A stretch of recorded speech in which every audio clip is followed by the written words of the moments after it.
এখন বাজে সকাল 10টা। আমি ফ্রেশ হয়ে গেছি। এবার ইনায়েতের টিফিন করা হয়ে গেছে, ওর টিফিনটা দেবো। ইনায়েত স্কুলে চলে গেছে, তো পাশেই স্কুল বলে ওই জন্য টিফিনটা একটু লেট করে দিই, যাতে একটু ভালোভাবে করতে পারি। সকালবেলা অত ইচ্ছে হয় না, তো কাছাকাছি বলে দিয়ে আসি ফের আবার। তো এই হচ্ছে ব্যাপার। চলো ইনায়েতের টিফিনটা রেডি করি, তারপর তোমাদের সাথে কথা হচ্ছে। তো চলো এখানে ইনায়েতের টিফিন রেডি করছি। আমি সকালবেলা এখানে পাস্তা করে নিয়েছি। ও স্কুল যাওয়ার পরে আমি বিছানা ঠিক করার পর নিজে ফ্রেশ হওয়ার পরে তারপরে টিফিনটা করি।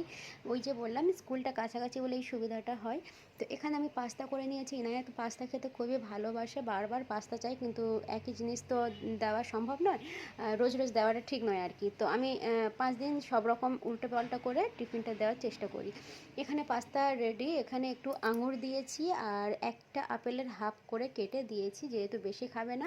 একটা মিষ্টি দিয়েছি। তো যা খাওয়ার খাবে এখানে আমি অল্প অল্প করে সব দিয়ে দিলাম। ইনায়েতের টিফিন ডান। তো এইরকম অল্প অল্প খাবার সব রকম দিলে বাচ্চারা খেতেও পছন্দ করে। তো এবার আমি টিফিন করে নেবো। এখানে একটা ডিম পোচ করে নিয়েছি আর একটা রুটি নিয়ে নিয়েছি। তো চলো আমি খেয়ে নিই। তারপরে আর কোনো ব্লগ করা হয়নি। দুপুরে লাঞ্চে চলে এলাম। তো এখানে দেখো রান্না আমার ডান হয়ে গেছে। এখানে আলু দিয়ে মাংস দিয়ে একটু গ্রেভি টাইপের করেছি, একটু কষা মতো রেখেছি, বেশি ঝোল করিনি। আর এখানে স্যালাড করা হয়ে গেছে। দুপুর আমি খেতে যাচ্ছি। এখানে দেখো আমাদের পোলাও হয়েছিল, ফুচকা, তো এর সাথে মাংস আর স্যালাড। সবাইকে জানাই গুড ইভিনিং। তো সারাদিন কোনো ব্লগ করা হয়নি, তো সন্ধ্যাবেলা রান্নাবান্না চলছে, তো ভাবলাম এখন থেকে একটু ব্লগ শেয়ার করি। মানে সারাদিন করিনি, কীভাবে মানে এই ব্লগটা ছাড়বো আর কি। তো চলো এখন টিফিনে কি কি হচ্ছে না হচ্ছে তোমাদেরকে দেখিয়ে দিই। তো দেখো এখানে বেসন গোলা আছে, এখানে হবে ব্রেড পকোড়া, এগ পকোড়া। এর কারণে বেসনটাকে আমি ভালোভাবে রেখে দিয়েছি। এর মধ্যে একটু নুন, জিরে, কালার দিয়ে আর বেকিং সোডা অল্প দিয়েছি, দিয়ে এটাকে রেখে দিয়েছি। এখানে ডিম সিদ্ধ করা হয়ে গেছে, দেখতে পাচ্ছ।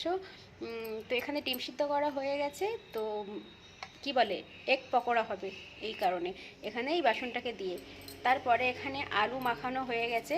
এখানে নুন, জিরে, হলুদ বলছি, লঙ্কা, কাশ্মীরি লঙ্কা, সমস্ত যেসব ঘরোয়া মশলা থাকে সেগুলোকে দিয়ে এটাকে মাখানো হয়েছে ধনেপাতা দিয়ে। এবার কি করবে, একটু পেঁয়াজ আর একটু জিরের ফোড়ন দিয়ে এর মধ্যে দিয়ে দেবো তেল, দিলে কমপ্লিট হয়ে যাবে। এটাকেও ডান হয়ে গেছে। এগুলো সব রেডি করে রেখে দিচ্ছি। আর এখানে দেখো, তো দেখো এখানে চিকেন টিক্কা যেটা, ওটা রেডি হয়ে গেছে। এটা ম্যারিনেট করে রাখা হয়েছিল, তো এটা রেডি হয়ে গেছে। এখানে বেসন রেডি, ডিম রেডি, এখানে আলু ভর্তা রেডি। আর এখানে তো ব্রেড চলে এসছে, মিল্ক কেক অলরেডি এখান থেকে খাওয়া হয়ে গেছে দুটো। এই আলু ভর্তা, এটা আলুর পরোটা হবে, এই জন্য এই আলু মাখাটা হয়েছে। এই আলু মাখাটা কি বলে ডান হয়ে গেছে। এটা কীভাবে চাপা দিয়ে দিয়েছি। তো এটা হবে আলুর পরোটা। আর এখানে দেখো ময়দা মাখানো সব তো এখানে রেডি আছে। এবার যখন মানে ঘরের লোকজন আসবে আর কি, যার কারণে এত কিছু করা হচ্ছে, নাহলে এমনি এমনি তো ঘরে আর এত কিছু করা হয় না। তো এখন সব কিছু রেডি করে রাখা হচ্ছে। বাকি যখন আসবে তখন গরম গরম করা হবে আর কি। তো পরে দেখা হচ্ছে। তো চলো এবার হচ্ছে রান্নার পালা। তো এখন বাজে 7টা কি 7:30 হবে। তো এক এক করে এবার রান্না বসিয়ে দিই, করতে করতে আবার টাইমও লেগে যাবে। এখানে চিকেন টিক্কাগুলো দেখো, যেগুলো ম্যারিনেট করে অলরেডি রাখা ছিল। তো এখানে 2 থেকে 3 ঘন্টা এভাবে রাখা ছিল। যে কোনো জিনিস একটু ম্যারিনেট করে রাখলে ভালো হয় আর কি। তো আমার এখানে যে স্টিকগুলো দেখতে পাচ্ছ অনেক বড়, ওই জন্য আমি ভেঙে ভেঙে দিচ্ছি। তো ছোটোগুলো ছিল, তো এখানে আমার ননদ বড়গুলো দিয়ে দিয়েছে। আর এগুলো অলরেডি কতগুলো করে বেরিয়ে আছে দেখো, যার কারণে একটু ভেঙে ভেঙে দিয়ে দিয়েছি। তারপরে আমি ডিমের যে চপটা সেটা রেডি করব। তো ডিমের চপটাকে রেডি করতে গেলে এখানে দেখো আলু হাতের মধ্যে অল্প নিয়ে নিলাম, তার মাঝখানে ডিম দিয়ে দিলাম, তার উপরে আরেকটু আলু দিয়ে হাতে রাউন্ডভাবে ঘুরিয়ে নিলে হয়ে গেল ডিমের চপ। তো চলো এগুলো ফটাফট করে রেডি করে রেখে দিই। এগুলো রেডি করা থাকলে না করতে বেশিক্ষণ সময় থাকে না, সরি কী বলছি, বেশিক্ষণ সময় লাগে না আর কি। তো এই হচ্ছে ব্যাপার। যারা আলু একটু বেশি খেতে পছন্দ করো তো একটু আলু বেশি দিয়ে দেবে। আলু আমার এখানে একটু কম ভালো লাগে, এই জন্য আমি একটু আলু কমই দিচ্ছি, নাহলে শুধু আলু আলু লাগবে, ডিম আর গালে লাগবে না। তো এখানে এইভাবে হয়ে গেছে। তার মাঝখানে মাঝখানে কিন্তু এখানে চিকেনটা ভালোভাবে দেখতে হচ্ছে, মানে ওলট পালট করে দিতে হবে। এখানে একটা ননস্টিকের প্যান নিয়েছি, ননস্টিকের প্যান হলে ভালো হয় আর কি, মানে নিচে লেগে আর যায় না। তো এখানে ওলট পালট করে দিয়ে আবার বাকি কাজে চলে যাই, চলো। ওখানে ডিমের চপগুলো তো হয়ে গেছে, ডিমের চপটা রেডি হয়ে গেছে, আমি সাইড করে দিলাম। তো চলো এবার এখানে ব্রেড পকোড়া যেটা করব সেটা রেডি করে নিই। একটা ব্রেড নিলাম, মাঝখান থেকে কেটে দিলাম, দিয়ে এইভাবে আলুটাকে এইভাবে লাগিয়ে দাও, ব্যাস। কোনো রকম ঝামেলা, এই আলুটা অনেক রকমভাবে করা যায়। দেখো, এমনি আলু সিদ্ধ করে সমস্ত মশলা দিয়ে মাখানোও যায়, প্লাস একটু জিরে ফোড়ন দিয়ে তারপরে আলুটাকে কড়ার সাথে দিয়ে তেলে করে দিলে সেটাও ভালো লাগে। আবার তোমাদের আরেক রকম দেখায়, এখানে দেখো সাইডগুলো কেটে দিচ্ছি। তো কেউ যদি সাইডগুলো রাখতে চাও রাখবে, আমার মনে হলো সাইডগুলো কেটে দিলে ভালো হয় আর কি। ব্রেডটা অনেক বড় বড় আছে, আর এটা দুভাগ করে করছি তো ফ্রাই করার সময় একটু বেশি বড় বড় লাগে, তো তার কারণে ওই জন্য সাইডগুলো আমার শাশুড়ি বলে একটু সাইডগুলো কেটে দাও। তো এখানে সাইডগুলো কেটে দিলাম। আবার দেখো, পুরো ব্রেডটার মধ্যে এইভাবে আলু মাখিয়ে দাও, দিয়ে একটা ব্রেড চাপা দিয়ে দাও, তারপরে কেটে দাও। এটাও ভালো হয়, সাইড থেকে অতটা বোঝা যায় না, এটাও সুন্দর হয়। দেখো, তো এইভাবে সমস্ত কিছু রেডি করে নিই, তোমরা যেমনভাবে পারো সেভাবে রেডি করে নেবে। তারপরে আমার শাশুড়ি নিচেই করছে আলুর পরোটা, ওপরে আমি ওইসব করছি, আমার শাশুড়ি নিচে আলুর পরোটা করছে। স্টাফিং আমি সবই তো রেডি ছিল। তো এখানে দেখো এগুলো আলুটাকে এইভাবে ময়দার মধ্যে ঢুকিয়ে রেডি করে নিচ্ছে আর কি। তো এখানে সব এক এক করে রেডি করছে। তো এটা এইদিকে আমি আর ভিডিও করলাম না। তো চলো উপরে চিকেনটা দেখা যাক। এখানে চিকেনটা অলমোস্ট হয়ে এসছে। তো এবার আমি এক এক করে এখানে তুলে নেবো, আমি হাত দিয়ে তুলছি।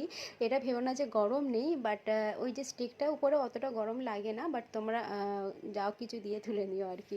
তো এখানে আমি হাত দিয়ে তুলে নিচ্ছি। তো এই হচ্ছে ব্যাপার। তো এখানে সাইডে আমি কি বসিয়ে দিয়েছি আমি ভুলে গেছি। তো চলো এখানে চিকেনটাকে সাইড করে দিই, এইভাবে পেপারের ওপরে দিয়ে দিলাম যাতে তেলটাকে টেনে নেয়। তারপরে এখানে আমার ডিমের চপ, ব্রেড পকোড়া সব কিছু রেডি করা হয়ে গেছে। বেসনটা তো অলরেডি গোলা ছিল, ওটাকে আবার ভালোভাবে একটু ফেটে নেব। তেল আমি বসিয়ে দিয়ে একটু দেখে নিচ্ছি যে তেল গরম হয়ে গিয়েছে কি না। একটু বড় কড়া নিয়েছি যাতে দুটো তিনটে করে দিতে পারি আর কি। তো প্রথমে ডিমের চপটাকে আমি ফ্রাই করব। তো চলো ডিমের চপটাকে ফ্রাই করা যাক।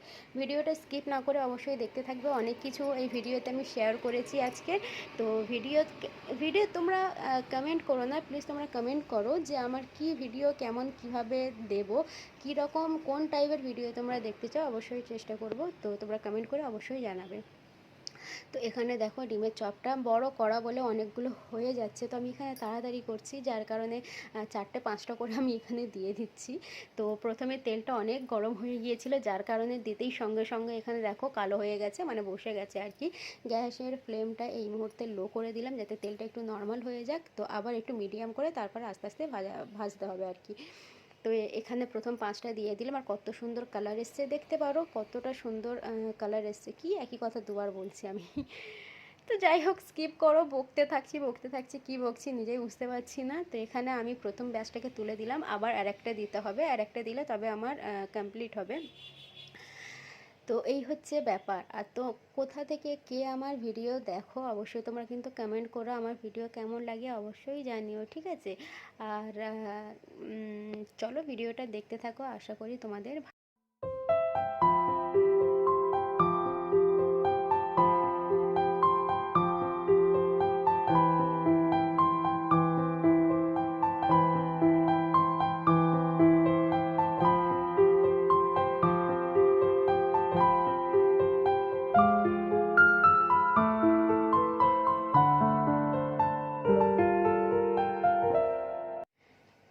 তো এখানে ব্রেড পকোড়াগুলো এবার রেডি করে নিচ্ছি, দেখতে পারো প্রথম 3টে দিয়েছি। তো ছোট কড়া হলে এটা সুবিধা হয় না আর কি, তো এখানে বড় কড়া বলে দেখো 3টে করে দিয়ে তুলে দিচ্ছি।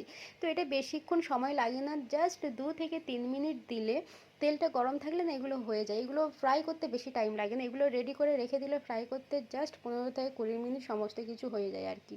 তো এই হচ্ছে ব্যাপার। তো চলো আর একটা ব্যাচ দিতে হবে। আর শেষে আমার কি হয়েছে, বেসন কম পড়ে গেছে, দেখো শেষে আমি অল্প অল্প করে লাগিয়ে দিচ্ছি, ফের আবার একটা দুটোই কম পড়েছিল। তো একটা দুটো আবার ফের গুলবো, সেই জন্য গা ভারী লাগছিল যে এতেই অ্যাডজাস্ট করে নিই। তো এইভাবে অল্প অল্প এদিক ওদিক করে এইভাবে লাগিয়ে দিচ্ছি। তো এই করতে করতে আমার একটা দুটো ব্রেড পকোড়া বসেও গিয়েছিল, মানে একটু কালো কালো হয়ে গেছে। তো এখানে দেখো এবার আলুর পরোটা হচ্ছে এখানে।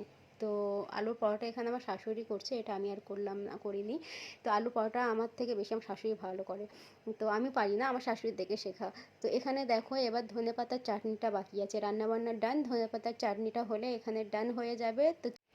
তো তো এবার এখানে কিচেন ফিচেন সব কিছু পরিষ্কার করে নেবো, অনেক নোংরা হয়ে গেছে। আর তারপরে টিফিনগুলো আস্তে আস্তে বের করে রেখে দেবো। এখানে অলরেডি দেখো টিফিন বের করে নিয়েছে আমার ননদ, তো চলে এসছে সবাই। তো চলো ভিডিওটা আমি এখানেই এন্ড করছি, দেখা হচ্ছে নেক্সট ভিডিওতে। আর ভিডিও কেমন লেগেছে অবশ্যই কিন্তু কমেন্ট করে জানাবে, ঠিক আছে? সো দেখা হচ্ছে নেক্সট ভিডিও, বাই বাই, ভালো থেকো, আল্লাহ হাফিজ।